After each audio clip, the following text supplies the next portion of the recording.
strap yourself in, because we're set up, switched on, and ready to go. You are watching and listening to Chris and Leicester Till I Die TV on YouTube and your favourite podcasts.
watch us on YouTube, listen on your favourite podcast platform, or ask your smart speaker to play the podcast Leicester Till I Die. Subscribe, like. Right, Chris. All right, good afternoon, everybody. How the devil are we? Welcome along to Leicester Till I Die TV. You can find us on YouTube if you're watching, along with Facebook and Twitch. I know, Twitch, eh? Trying to hold on to my youth. And if you're listening, you can get us on any of your major podcast platforms. But if you are on YouTube and you haven't done already, please do what it says at the bottom there and subscribe. Like I say, Leicester Till I Die TV. We're doing a series here. It's the opposition view, and what we're going to be looking at is some of the main players that, of main teams, obviously, that we are up against in the Premier League next season. Glad to see Bournemouth back up here. It's going to be like the home game for me. 10 minutes down the road on the bus instead of a 4-hour drive up there. And we're going to start this week, and I get nervous when I do these, and it's somebody well known. And if I say I'd be better off being sat on a commode for this, I wouldn't be far wrong. But we're going to start off with Manchester United, and a great guest. And it should have been done last night. Apologies, he had family issues, so he couldn't make it. They always come first. But we'll bring him in. It's a name you'll all know. Rhodri Giggs. Good afternoon, sir. Hi, mate. You all right? Yeah. How the devil are you? Yeah, I'm good. Well, I'm saying I'm good. I've ruptured my Achilles about 6-7 weeks ago, but so I'm in a boot and I've got another 6 weeks left. But apart from that, yeah, I'm good. Painful. Yeah. Getting old, that's what it is. You were with your lad last night, and you say training went on long. I've got to ask you, because I did the FA coaching part 1, which was basically, I like to call enthusiastic dad level, just to get Maggie. Do you get involved, or do you stand on the sidelines like the son? Well, I'm actually the manager of the. You do get involved then. Yeah, well, it's the only way I probably would have.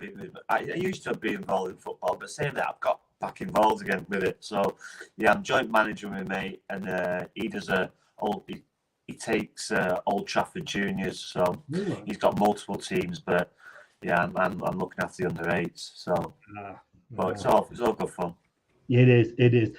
Big up to Talk Man United there. Welcome along, mate. And just a quick mention, if you haven't already, Cancer versus Football, his big YouTube page and his Twitter as well. I think it's either Football versus Cancer. I can never remember. Cancer versus Football. It's in the description below on YouTube. Get over there and give him support. It's a good cause. Yeah, you're talking there, sort of. You've ruptured. Were you trying to tackle some of the little 8-year-olds? No, it's one of them where I turned round. I thought someone kicked me, but there was no one there. It just went on me. One of those injuries like you'd never believe how this happened moment. Yeah, it was literally nothing. I was just like chesting the ball down, put my foot down, it went pop. Yeah. Well, this is why I've spent my entire life saying that watching sport is good for you. Actually taking part in it is bad for you. And I always say that the man that invented jogging died whilst he was jogging. So, that is why. But that is why I am very overweight and look like the man that ate all the pies. But you did have a sort of a mini career in football. You started off, and I didn't realise this. Obviously, I did a bit of homework at Torquay United of all places. Yeah, I was a naughty boy at school, and I got expelled, and it was featured in the paper, and then through that they got in touch with me and asked me on trial. Went down for a week, I think it was. And halfway through the week, kind of enjoyed it and got into it, asked to stay another week. And then after that week, they asked me to sign a 2-year contract. So went home, obviously got the stuff together. And then back when the pre-season started, went down there. Of course, the big question you've got to ask when it's Torquay United is, did you meet Helen Chamberlain? No, I didn't. Oh, well, I mean, you should have put that in your contract. For those that are younger, to be honest. Well, for those that are younger, check out some old Soccer AM shows or ask your But no, parents. it was a good time. It was probably my biggest, one of my only. I've got a couple. It was probably one of my only biggest regrets because I messed about too much down there and ended up getting sent home. But yeah, that was my football career over with then. So back home, just getting in trouble and messing about. So To be honest with you, we all look back, don't we, and think, oh yeah, that was my chance, Yeah, that was probably because I was enjoying it. I was close. I was only 16. I was a whisker away from just getting into the first team. Yeah, and just it all ended in tears and ended up back home. Yeah, but you ended up at FC United of Manchester. First of all, I left Torquay. I went to Scotland, playing for Livingston for 6 to 9 months. Come back, then went to London, working as an estate agent. Didn't kick a football for 2 years. Yeah. Then come back to Manchester and I started with Salford City, playing with Salford City. I don't know. That's my Alexa that's gone off. I don't know what you did, but you said Scotland, and it was giving me a history of Scotland there. And then obviously I went to, and then Salford City, then I ended up at Bangor City, then I come back and went to Salford, then Mosley, and then ended up at FC United. Yeah, and then back to Salford City again. And what I want to say, you ended up back to Salford City playing, and you ended up managing it as well. Yeah, they had a manager there. There was fighting relegation every year for about 3 or 4 years, and I remember the chairman and one of the coaches took over. By October, we had about 3 points, and it wasn't going very well. So I just said, "Let me do it. Let me take over." And I took over. We ended up getting mid-table, and then next season, come at mid-table. Then at the end of the season, I just left. They were talking about, replacing me and stuff like that. I just wasn't having it, so I just left. Yeah. Turf, which is Dan, says, "Hi, Rhodri, hope you're well. Good to see you again." And Rhodri's looking there thinking, do I know I remember it's the kid from Burnley. I did a podcast with him a couple of months ago. Yeah. He is easily forgettable. I try and forget him all the time, but it's really difficult. Rudy, you've asked a question. Commiserations for the relegation, by the way. I never mentioned the fact that they're no longer a Premiership team or Premier League team. I don't know what you mean. I don't know what you mean. Bye, Burnley. Exciting though, because they've got Vincent Kompany and they've got a few good players coming in. So they've kept a few players. So yes, they've lost a few good players, but do you regret sort of ever not taking it further with management at all?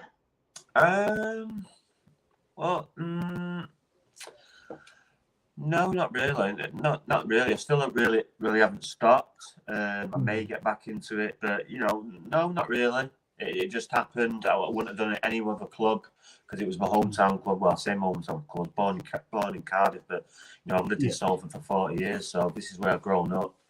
And any other club wouldn't have done it because I was still playing, and I basically retired because I couldn't do both. I just wasn't the same person as a player as wasn't a manager. As a player, I was a bit vocal and a bit, aggressive, and I couldn't be that person as a manager. So I kind of stopped playing football as well. But then when I left, I went to play for FC United for a year. So, yeah, no, not really. I'm going to sort of jump a bit now because we're going to sort of talk Man United and then Leicester, but I want to talk Wales for you because, like you said there, you're born in Cardiff. World Cup, the first one in 58 years. You know, we think we've waited a long time to win it here in England. You've waited a long time to get back there. Are you there just to make the numbers up, do you think? Well, the last group we was in England, I think we topped that group, or we was above England. So All right. That's a winning. That's a win in itself. Even though you won the battle, I think we won the war by coming above you in the league. So you never know. I asked you that, didn't I? Really? You never know in these competitions.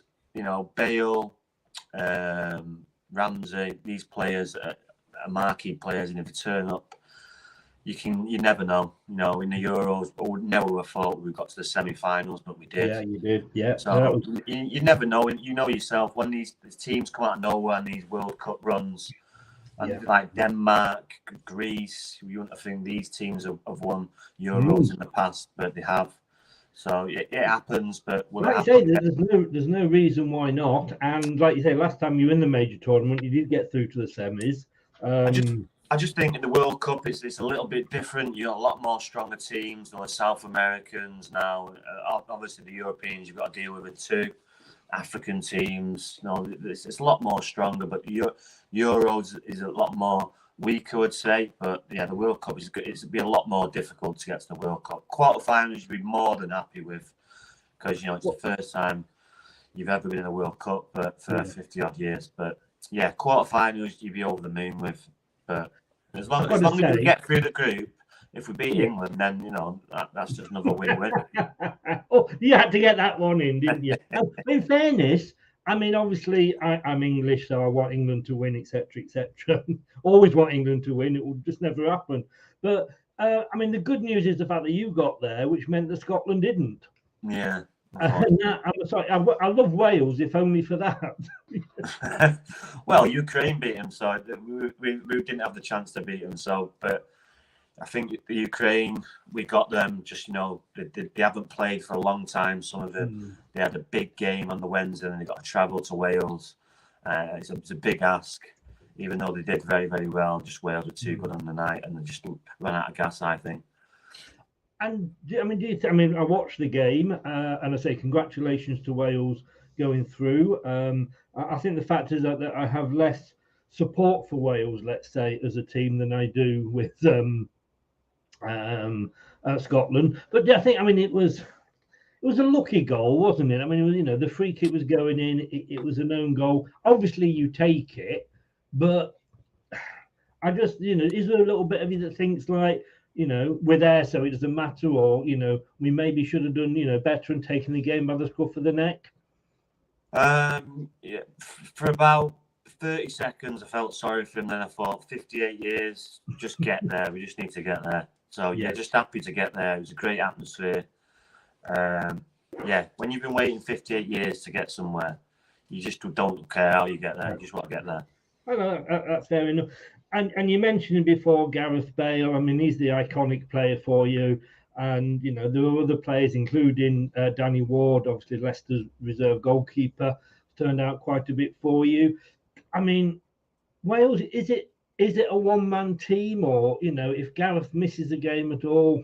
No, definitely not. Because Gareth's missed a few games in competition to get in prior to getting to the I think that what the previous managers have done have breeded youth, so they've got experience, and now you're reaping the rewards of that. Because Harry Wilson, Rondon, Nico Williams, I could go on. There's about 10 or 12 players now that have gained that experience over the last 3 or 4 years, and now you're reaping the rewards of that. The midfield as well. So yeah, Daniel James, you could just go on and on. And the keeper that you just mentioned. So yes, you're going to miss them a long period of time, but when you miss them for 1 or 2 games, you can get through it because you've blooded that quality, and you've got the quality in depth now as well. Okay, yeah. And you say your hopes are how far? You mentioned the quarter-final before. Realistic hopes, what do you think Wales can achieve? You never know, do you? You obviously get through the group. How does it work now? Is it last 32, last 16, last 8? So, to win a knockout game would be good, and then from there, anything can happen. Penalties, we've seen it umpteen times recently that these games go to penalties because they're so tight. Oh yeah. And I've got to ask this. Beating England and not qualifying out the group, or qualifying out the group and not beating England? No, qualifying out the group. You got to qualify out the group. Yes, you want to beat England. We've done that. It's not. No, we got beat off England last time. Yet we come higher in them in the group, and we went further in them in the group for a second time, I might add. So. I just wondered what sort of would have meant more. If you don't go, you want to progress as far as possible. Beating England, it'd be good, but ultimately you want to go as far as you can in the World Cup, not just beating England. That's a small mentality if you want to be thinking like that. I don't think they'd be thinking like that. And of course, depending where we end up in the group, we play first or second in Group A. One of us could be facing Holland. Yeah, exactly. Well, it comes to the last game, doesn't it? The last game, it might be we might have both qualified. Yes. So, they could feel the squad team players that aren't at the game. So you just never know. Hopefully, we're in that position and we can do that. But because USA it'll be tough and Iran will be tough as well. They're going to be no walkovers. So, but looking at it, you'd probably say, and I think most people I've spoken to, and I've done World Cup prediction shows and what have you, it's England and Wales should be the two that go through. Yeah. USA would think differently the way they're going on about the way they're talking, but I would say, if we perform to our maximum, we'd beat USA, we'd beat Iran comfortably. England, it's a different story, obviously, but by then we'd be qualified, so it doesn't really matter. Very quickly before we go on to Man United, the Women's Euros, have you been watching it at all? I've watched it briefly. I haven't watched the full game yet. I watched the first game, the 1-0. Yeah. And then I watched about 20 minutes of when it went to 4 or 5, I just switched off. Well, you're not used to that being a Wales fan, are you? Hey, it's just when it gets like that, it's not competitive. Even though Norway have got some really good players as well, so I was surprised by the result. So, but it can happen. Obviously, Southampton got beat 9-1, as someone's mentioned and talked about this week. So it can happen. You wouldn't think it would happen in the World Cup, but no. But I mean, have you enjoyed what you've seen? Have you looked? I mean, it's progressing, isn't it? Women's football. Yeah. I've got to be honest with you. Talking as a fan of the team that got beaten 4-0 by Hungary not so long ago in the Nations League, it's good watching some decent football for a while. No, it's just the process it's going to take. From 20 years, they've come on so much, and technically now they're really, really good. It's just the speed aspects that they just need to quick up a bit, but they will do. It's just a process now. Probably, some countries they weren't even allowed to play football. So I think that was in Brazil. So women. So, but it's just coming on leaps and bounds now. It's only going to get bigger and better. The money's coming into it now. The crowds are full. Old Trafford, the first game was 75,000. So it was following, wasn't it? Yeah. Once you get people coming in and people come to watch, then that's when you get more money in it. And then you get more facilities, more things, and it'll just move the game on. Yeah, indeed. Well, we're going to get to the nitty-gritty now and talk Premier League teams. I don't think there's going to be more off this, you or me, but we'll just very, very quick jingle. This is what we ask you to do, and then we'll get back to talking Man United. Watch us on YouTube Listen on your favourite podcast platform or ask your smart speaker. to play the podcast Leicester Till I Die. Subscribe, like, follow, and join in now. So, yeah, welcome back. Manchester United, Rhodri, last season. It all kind of went tipped up a little bit, didn't it? Well, that's an understatement. Yeah. Just the shambles from top to bottom. Yeah. Yeah, I mean, I think probably could say out of the squad, let me think, 2 players you could probably have the help head up high. Ronaldo and De Gea, the rest, yeah, not good enough. I mean, is it? I mean, I'm obviously a lot older than yourself, and I can remember and I always say this, pre-Alex Ferguson days when, between Busby and Ferguson, United basically were sort of second best or even third or fourth best to Liverpool. Yeah. Ferguson came in and made you, let's face it, the best club probably in Europe for many years, and he just turned it around. And he made Man United what they are today. But it went on for so long, which was good for you, that so many of the fans these days probably don't remember the Man United of pre-Ferguson. Yeah, so I go back to probably my first memories is probably 85. So when they won the FA Cup against Everton. So, but before that and after that, it wasn't very good. And so obviously Ferguson got there and. Yeah, Europe. I would disagree. I think they've well underachieved. The 20 odd years he was there, only winning it twice for me was an underachievement. Right. They should be winning it at least 4 or 5. I would say there was times in a bit getting beat off Dortmund and other teams with really this Bayern Leverkusen. The teams they should have been progressing and winning it. But league, yeah, dominant. And, yeah, it's just gone to pot from manager, from bringing wrong decisions, wrong player.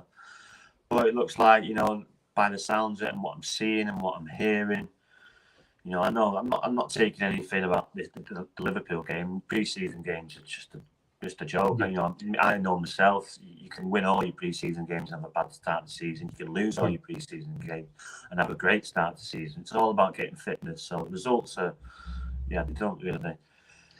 Obviously, there's a huge sort of anti-Glazier contingent of Man United. I mean, we're lucky. We love our owners for everything they've done for the club and for Leicestershire as a whole. Are they? So, I mean, whilst they were there and it was with Ferguson, I guess there was still a kind of an underlying sort of dislike for them. But when it was all going well, masks a lot of things, doesn't it? Yes, yeah. That's what I'm going to say. It's funny how it changes. Do you think it would have been any different if it had been any other owners? Because how do you follow somebody like we said this when we had Martin O'Neill? For success for us was sort of 5 or so seasons in the Premier League, 3 League Cup finals, winning 2. How do you follow that? How the hell do you follow somebody as good as Sir Alex Ferguson? You progress as a club. It doesn't help when your neighbours are progressing quicker and better than you are. Yeah. In facilities, infrastructure, everything. Where Manchester United's got the same old training ground for 20 years, the ground's falling to pieces. So they're taking multiple millions out of the club a year and they've still got £500 million debt. I'm sure it was like that when they started. So, yes, they've been getting. I do agree when people say yes, they've been spending money, but who have they been spending money on? Fellaini, Falcao. All these names you can, Bastian Schweinsteiger, all these names that hasn't fit to the team that I don't know necessarily the manager wanted or did he want. I don't know who was making these decisions. I don't know. Obviously, Ed Woodward is now great in the business side, but incompetent on the football side because history tells you that. But has what Alex Ferguson did been almost like an albatross around the club's neck, if you like, because everybody that came in, and for me, when Sir Alex left, that team needed rebuilding more than just say Fellaini and Yes, a couple yes, of it other did. players. But people seem to forget it was still a Premier League winning squad that he left. Yeah. They won the Premier League that year, so and to drop drastically so much, and then just go even worse every year. So every year where we'd get second in the league, and then try and kick on, and then just go worse. Change the manager, Solskjaer get second, and then the next season get worse. I just think it needs someone to come in like this guy looks like, disciplinary. There's a clear view, clear philosophy in how he wants to play. He's got good background, good history. He's won things wherever he's been, and he's improved players and made players better. And that's what we need, because we've got exciting, quick, players, but they're not performing. It just needs a person to get hold of them and have a clear view in how he wants to play, and and express that to him. And by all accounts, what I'm seeing on training videos and the way they play, it's all positive. You just need to add a few more additions to the squad, because obviously the squad is clearly not strong enough. And do you think, looking at what Moyes is now achieving with West Ham, was he given enough time, do you think, following on from Sir Alex, or was the job just too big for him? No, he wasn't given enough time. We'll never know. But, I just think it was the wrong appointment anyway. Because you did get some good, some big names in. Louis van Gaal.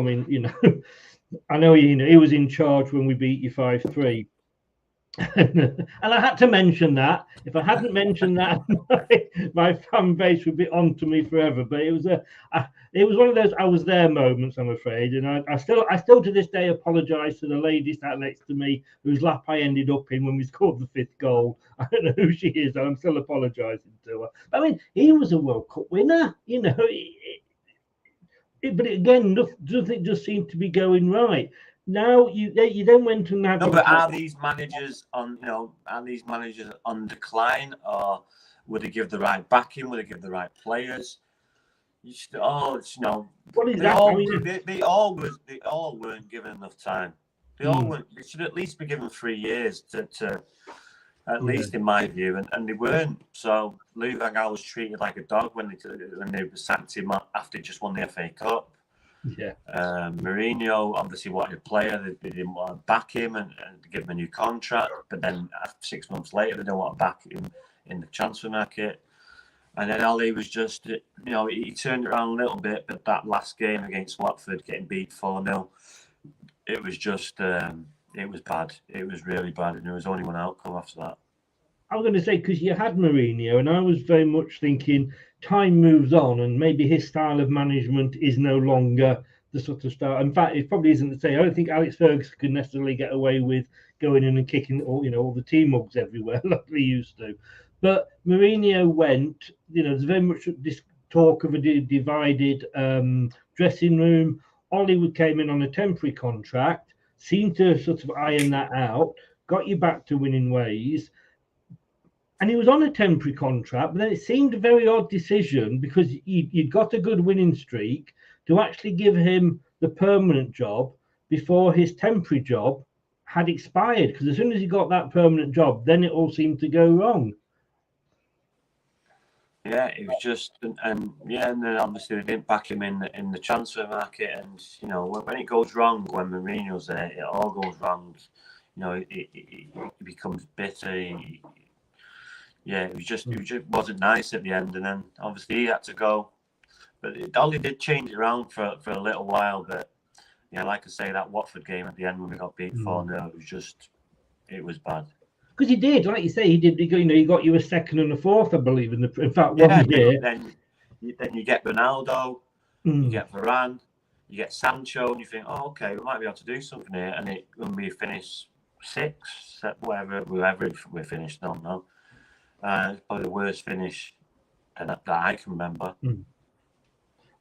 But I say I looked at it this season, like I say, and I know when you got 4th that year, it was at our expense and we dropped out on the last day. But it just seems that this is Man United, which to me, and all banter aside, etc., it is a huge club. You have had a huge success. You're one of the biggest clubs in Europe. And there you are having to take on a temporary manager. The manager should be walking barefoot over broken glass, surely, to come and manage Man United. And if you went to somebody, they should say, yes, so when do you want me? And you just pay whatever is needed. Well, this is why you get the protest has progressed more, because it just shows you there's clearly no authority figure knowing what they're doing at the club. Because in the right mind, would you ever see that happen at Real Madrid or Barcelona? It just wouldn't happen. It's just unheard of. And obviously, as a player, you're going to think to yourself, well, I'm not going to listen to this dick, because he's not going to be here in 6 months. He might not even be here. You don't like his training sessions, or he said something you don't like. Anything like that. And these players will take that opportunity and run with it, because not everyone's happy in the squad. Everyone wants to play, and there's some big names in that team. And obviously, by all accounts, people leaking stories, which is unheard of in Old Trafford, in training ground. So it's just.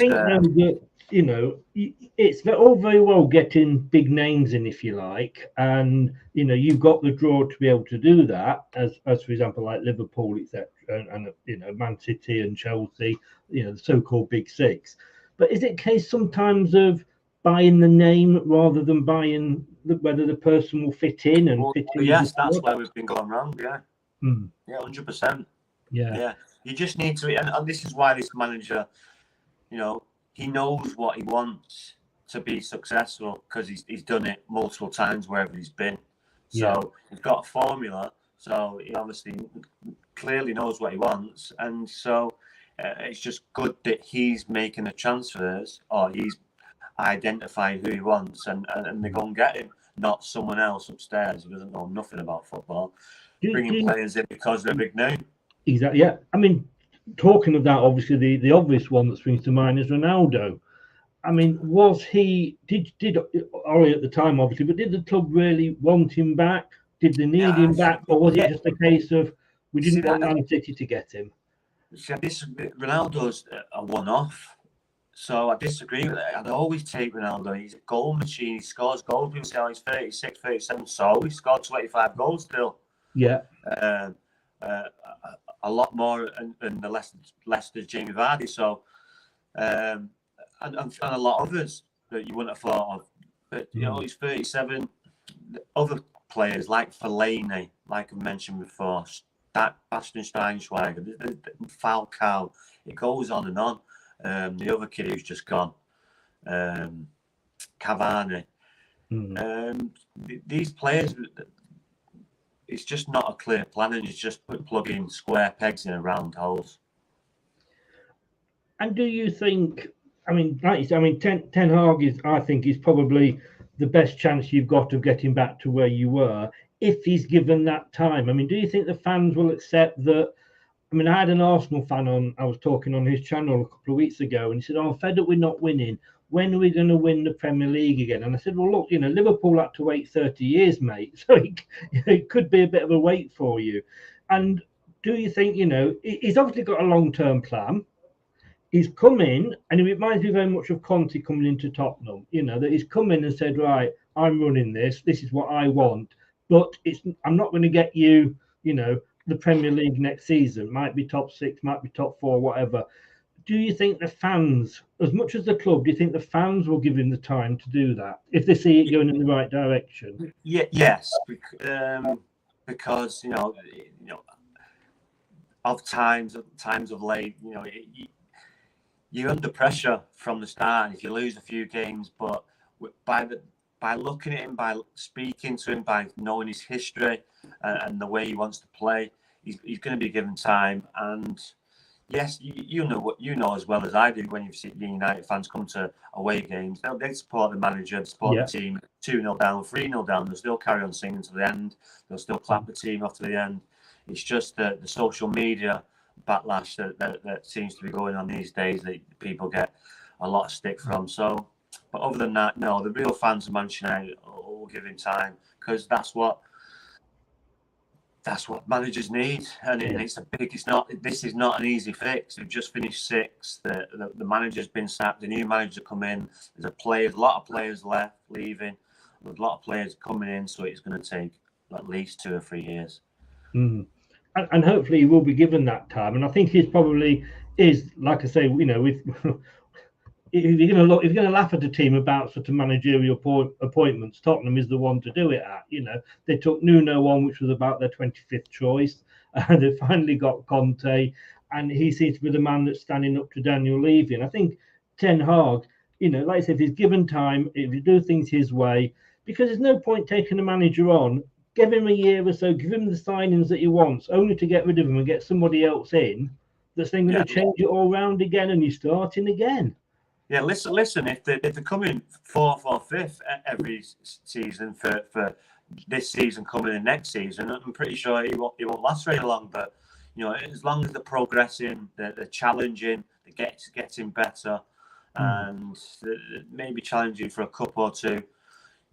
That'll suit the Manchester United fans for now, but not for too long, because this is Manchester United, and we need to get back from where we was. But it's going to take time, because we've got City that are miles away, we've got Liverpool miles away. Chelsea just signed Raheem Sterling.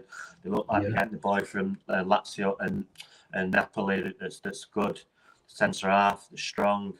So it's not going to. Tottenham look really strong with Conte now and what they've brought in. Leicester will be up there again because they had a poor season. You've got Newcastle, you've got Aston Villa look strong. So it's difficult. It's very difficult. So you've just got to trust the manager, make sure you get these signings in that we've been after, that's been dragging on for weeks now. Pay the money, get Nigel de Jong in, get the centre half in, and there's 3 pretty good signings that we've signed, and we can go from there. Yeah. I'm just looking here when I was checking the stats. To be honest with you, Ollie, when his winning stat was 54.17%. Alice's was only, I thought it would be higher than this, 59.67. But it's not all about winning. Like you say, it's like the performance sometimes. Performance, discipline. You could see things are slacked off. You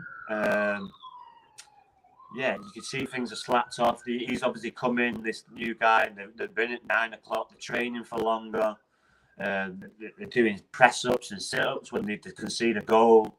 So everything's changed. Everything seems to be now about winning. If you don't win, do you press-up, do you sit-ups? So everything's designed about winning and losing. And, it's all good signs what I'm looking at. So you just got to wait and see, because, people get overexcited when they see a 4-0 result against Liverpool. But just a pre-season, they don't mean nothing. They do. Excuse the police sirens in the back. It's honestly not me they're coming for. 2 Leicester players that I want to mention to you. First one, Harry Maguire. Now, he was a player, and I quote this when I look at sort of when I'm talking about players that Leicester sign and other clubs coming for them on and take them offers. It seems that the bigger clubs, and this may change under Ten Hag, but the bigger clubs like to get the ready-made player, where Leicester tend to go for for Farner, who is maybe not heard of yet, when somebody will take a risk on him. And, these other clubs, that, like I said, that next level down, if you like, take that steps. 80 million for Maguire. Is he as bad as Manchester United fans seem to be saying? Because when he left us, he was an England regular, which he still is in fairness, but he was a good defender. We didn't want him to go, if we're honest. Is he that bad now? No, he's just had a bad year. The first couple of years he was okay. He was good. Second year was good. Can't come second in the league. Everyone, apart from the 2 players I mentioned before at Manchester United, had a bad season last year. Yeah. So you can't just point out Harry Maguire. Harry Maguire is going to be pointed out because he's cost £80 million and because he's captain of Manchester United. That's plain and simple. Paul Pogba got the stick because he was £90 million. It's the price tag. It's not his fault. I'm going to say, because you could, like you say, we got the same problem having not had a good season last season. Fans like to sometimes pick on players, but somebody that's been linked with moving away, And in No, centre half. Sorry to interrupt, but centre half, it's not a single position. It's you got to have a good partner next year. You could have a game in your life and you can see 3 goals, and that could be nothing. That could be nothing down to you. It could be down to your partner. So, yeah, it's just everyone just had a bad season. That's all. This is it. Like you say, you know, one bad player doesn't necessarily mean that you've had a bad game. It can take 2 or 3 to sort of, you know, to mean that you lose, because you always, you know, if it's one player, you can always replace them. But yeah, I think if he was having a stinker of a season, and the England captain wouldn't have kept picking, the England manager wouldn't have kept picking him. So he didn't really do that bad. It's just Manchester United. You know, it's a brighter spotlight. You're Manchester United captain. You know, it doesn't help when you're posting your stats when you've just been beat on your Instagram. That doesn't help. So yeah, it's just a bad season all around. Yeah, I think sometimes you maybe just have a think before you post anything. That might be the best idea. But the other player, a Leicester player that you've been linked with, not as much as Arsenal, that's Youri Tielemans. I mean, as Leicester fans, this is going on almost as much as the Man United Sancho saga. We're at the point now where either sign or go. Make your mind up, because at the moment we're just in total limbo. Is he a player, do you think, that would fit into your squad? What's he got left? He got a year left in. He's got a year left. He wanted Champions League football. The problem is that we had 2 good seasons, and had this been sort of this time last, you know, at the end of the season before last, it would have been different, because we just finished 5th and we qualified for Europe again. Where now we had a sort of an iffy season for different reasons, and we only just sort of scraped 8th, and we got to Europa the conference semi-final of the Europa. It's just that the offers seem to have dried up. We've had an offer on the table for all over that year now, you know, and it is him that is holding out. So he will either, the only serious offer that looks like it is coming from Arsenal. And if Arsenal came in now with a year to go and said, here's 30 million, they'd get him. Or, you know, or Man United, if they did, you'd get him. But whether he's going to sort of sign that 1-year extension if an offer doesn't come in, or, you know, just to make sure that we don't lose him for nothing, I don't know. But he definitely sees his future away from Leicester. I think you're obviously targeting Nigel de Jong. If that comes off, I don't think Tielemans would be going to Old Trafford, but, you know, possibly he might be wanting to run his contract out, and then he's got to pick an array of choices at the end of the season if Leicester didn't let him get to that. Yeah. I mean, I don't know whether Leicester can do any more, to be honest with you, other than, you know, we put a contract on the table. I don't think he would let it run down so that he went for nothing, because he's kind of hinted that, you know, if no offers come in, he'd probably sign a sort of a short extension with some clauses in there that would get him out. But obviously, Ten Hag has been linked with him. I say, do you think they're serious links, or is he not?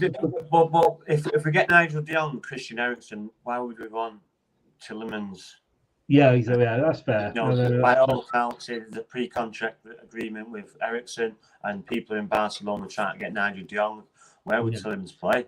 Yeah. No, that's a fair point. You've got Bruno Fernandes, you've got Christian Eriksen, you've got Fred, you've got McTominay, then you've got Nigel de Jong coming in. Yeah, Tielemans, he won't get a game. Yeah. Well, he won't get a game. That's being disrespectful. He would, but it'd be a lot of competition. Yes, yeah.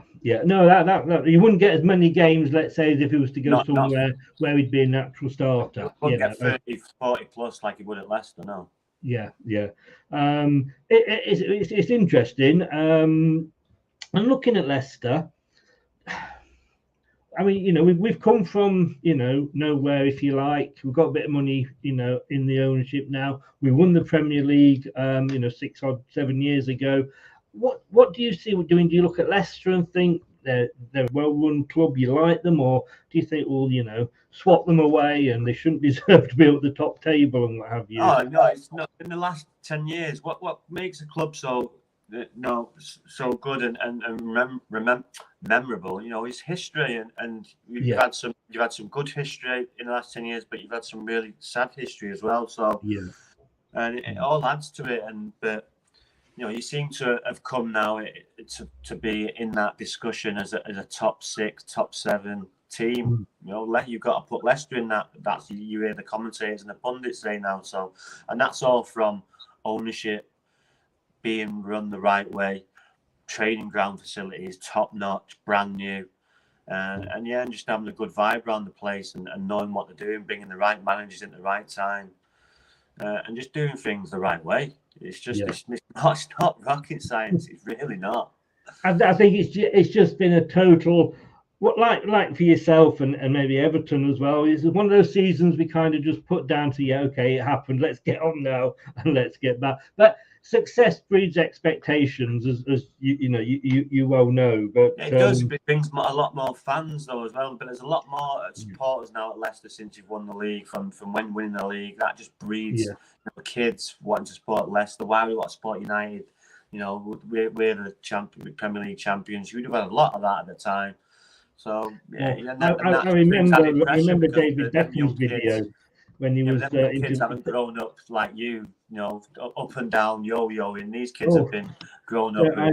I've seen both ends. I tell you, it's like being on a roller coaster ride. Sometimes. Yeah, I think where was it? Filbert Street. Is that what it's called? Filbert Street. Yeah, and Martin O'Neill we had one good stand, and as you walked out of it, you looked at what was nicknamed the shed opposite, which was like a wooden set. I know Martin O'Neill used to say he had to reverse players out so that as they came out, they could just see. Yeah, it was what you call a proper ground, wasn't it? Proper ground. Oh, well, yes, yeah. Those were the days. Smell the hot dogs. Yeah, I always remember David Beckham as well. He did I don't know whether it was. It was just some American soccer fan. He was spending some time with it. It was being videoed, and he asked him who he supported, and it was during when we were winning the league, expecting him to say Man United, and he said, "Oh, Leicester City." And he just didn't know where to go with it. But just finally, some sort of questions from people that are watching here. Rudy, good afternoon, sir. Asked, will Man United finish in the top 4? Yes. Oh, very, very good prediction there. I'm trying to think. I did my predictions the other day on the show. I'm trying to think. Well, I put Man United. No, I can't. People will be surprised how a coach. Well, people will be surprised saying, "How is this team the same team as last year?" Yeah, it's just purely by coaching. That's it. Makes all the difference, doesn't it? You know. Unfortunately, I've got you as 7th. I do apologise. But how about you above Leicester though? So that would make you 8th, then, wouldn't it? Would that make you 8th? Exactly. Yeah, I have actually got us as 8th. Yes. But hey, we're all pundits, we're all managers, and we all get it wrong. I think. Dan says here. If there's something you could go back and do now in football, what would it be? Director, scout? What if there's something you could go do now? Something you could go back and do in football. What would it be like to do? Player, director, scout? No, obviously when I left to stop playing at FC United, I run FC United's academy for 2.5 years, so I would like to do that because I enjoyed it. I was semi-successful, you know. I got 7 or 8 players playing for the first team through it. So, but it's what I'm good at. It's young players, So working with probably academy players, I'd probably that's what people most suitable to do. Yeah. And Rennie says here, which club do you hate more? Man City, Chelsea, Liverpool, Spurs, or Arsenal? Arsenal. Really? Well done, sir. I love that answer because Leicester fans hate them most as well at the moment. Yeah, Arsenal. He goes back a lot. He goes back Arsenal a long time. So Arsenal. Plus they're just irritating. Yeah. When he also goes on to ask if you remember the 5, 3, and 4, and we won't go there. We won't go there at all. Who's that? Who's that? Rennie. Rennie, yeah. every dog has its day. You should remember that. Yeah. You got to be careful what you say. It always comes back and bites you on the bum. Turf had another question somewhere, if I can just find it. Does it annoy you when you look at how much football has evolved in terms of young players not doing any dirty work to earn their stripes, compared to, say, an 18-year-old being flashed without kicking a ball? Yeah, that's the snowflake mentality we live in now. No, you clean boots. You're not cleaning any boots. Yeah. But what we had to do, when I was at Torquay, we had 2 players' boots that we had to. Mine was Darren Moore, actually, the Sheffield Wednesday manager. Darren Moore and another player, Mark Sale. They both had big feet. They were all like 11, 12. I've just been reading, I don't know if you've heard, a player who used to play for Leicester, Julian Joachim. Okay, yeah. And he went on to Villa, and for some reason Coventry. I've never understood that. But he was, when you're reading his autobiography, he's, even then, and I'm going back now to sort of, only back to like the 80s, and he was saying how he had to clean boots and go through it that way. And maybe the youngsters wouldn't do them any harm to... You would have a number of jobs, and your job would change weekly. So one week you in charge of cleaning the balls. If the balls are dirty, that's your fault. And then the next week you'd be cleaning up, brushing and mopping the first team changing rooms all week. So in match day training every week, and then you'd have different jobs, and every player would have a different job every week. It was just standard. The first time we got there, or the first week, we had to wipe down every seat because they had bird crap on every seat, and we had to wipe down every seat. Luckily, it was Torquay, so there's only about 4,000 or 5,000 seats. So. Yeah, you wouldn't be doing that at Man United Old Trafford, would you? And very last question here again from Rene: is Ronaldo going? No. He's got what? If he went out, yes, we've got Martial, but can he be relied on? No, he's not going. No. Again, my thought process on this is he's like, listen, pull your finger out, or I'm off. So that's why he said that's the only thing, because he's not said it. It's kind of leaked out, or someone from Ronaldo's account. In a week's time, you'll see Ronaldo saying, "No, I'm not going anywhere. I'm Manchester United for another year." So it's usually Sky Sports spouting this crap. So you take. And he's a great player to have. He's he's the one. Even when we saw in the famous final of World Cup or Euros, and he got injured, and he was on the sideline still, cheering the players on. He sets high standards for himself. He wants it from others, and shouts for it quite rightly as well. Yeah, listen, he did his job last year. It's other people let him down. So, people were saying at the start of the season, Ronaldo's the problem, Ronaldo's the problem. If we didn't have him, we'd have been relegated, possibly. Yes. So that's how bad we were. So we were conceding 3 or 4 goals every game. If he wasn't scoring, we would have been in big trouble. We'd have been like Leicester trouble down there. Yeah, it's going to be an interesting season next season. I ignored that quite rightly. I mean, there's a lot of clubs that are going to be vying for that. Maybe 4th, but maybe the 5th, 6th, 7th spot. There's yourselves, Arsenal. Us, West Ham. It's going to be a really, really, really interesting season. I know I'll probably get slaughtered, but I do wish you all the best at Man United. Just not when you play us, please, obviously. And thank you so much for coming on and giving your time up, Rhodri. I really, really, really do appreciate it. Yeah, no problem, mate. All the best for the season. Thank you very much. We'll see you in the cup final. Yeah, okay, yeah. In my dreams. I don't mind an easy win in the final, so yeah.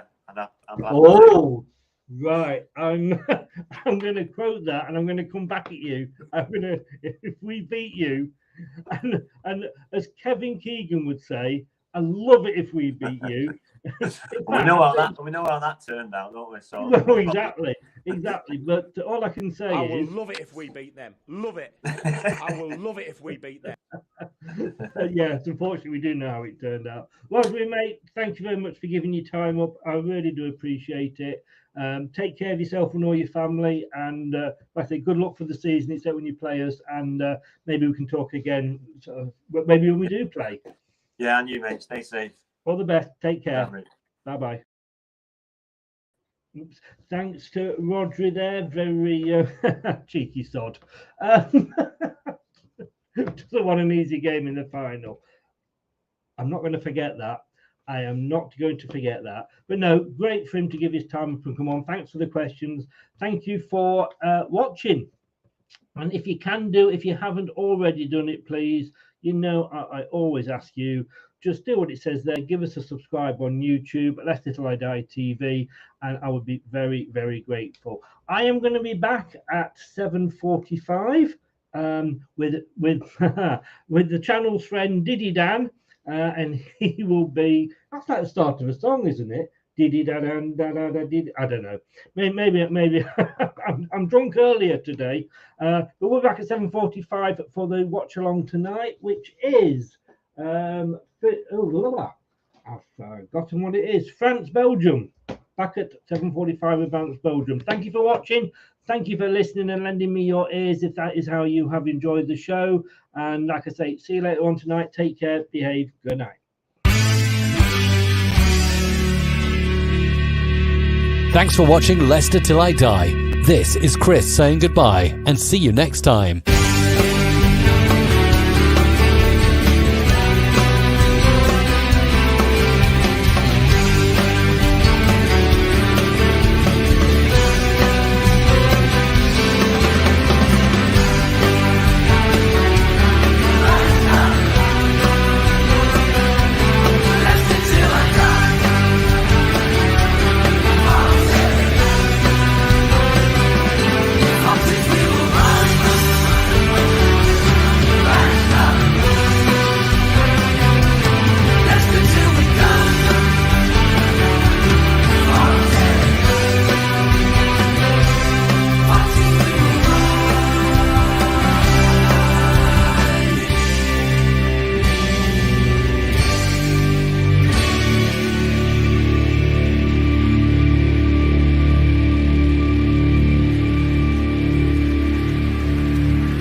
Thanks for watching. These videos are tremendous.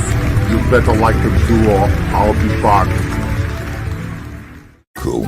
I'm out of here. Ooh, that's a wrap. Some people are on the pitch. They think it's all over. It is now.